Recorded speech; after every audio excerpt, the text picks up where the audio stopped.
as word came that the High Court would decide on Friday the future political careers of 7 federal parliamentarians. Senator Nick Xenophon was airily preparing for a fast getaway to his home state of South Australia.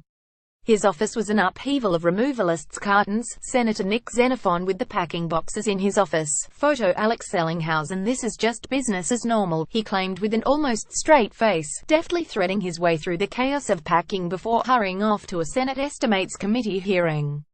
Senator Xenophon has less reason than most of his colleagues to fear the High Court's ruling about his citizenship.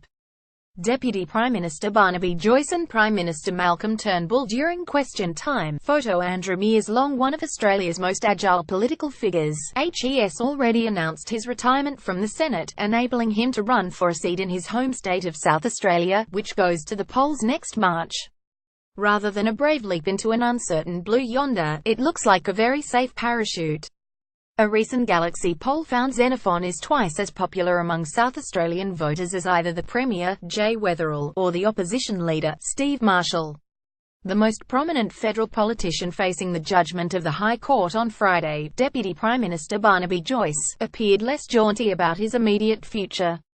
He endured Parliament on Tuesday alternatively looking, as has become common lately, as if he'd been struck by a sledgehammer between the eyes, and by rousing himself to attack the Labour opposition as a bunch of basket weavers. His point was that there were a lot of solicitors, university graduates and teachers on the Labour benches, but no Labourers to stand up for blue-collar workers like coal miners. Joyce neglected to mention that he studied finance and business administration at university, and is an accountant by profession.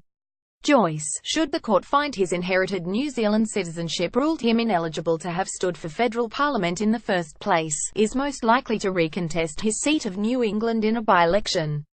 He seems unlikely to relish the prospect.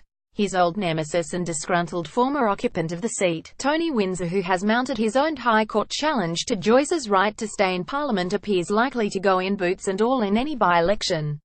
One Nation's dual citizen, Malcolm Roberts, was using his time before the High Court announces its decision by lecturing ABC Managing Director Michelle Guthrie about the degeneration of society and the ABC. The use of the term right of centre, he claimed in a Senate Estimates Committee hearing, was proof of the current simplistic nature of political commentary. Senator Roberts, who said he preferred the terms freedom and control to left and right, was fresh from claiming on Monday that the Bureau of Meteorology had tinkered with weather data. Apparently demonstrating his enjoyment of freedom, he failed to produce any evidence for the claim.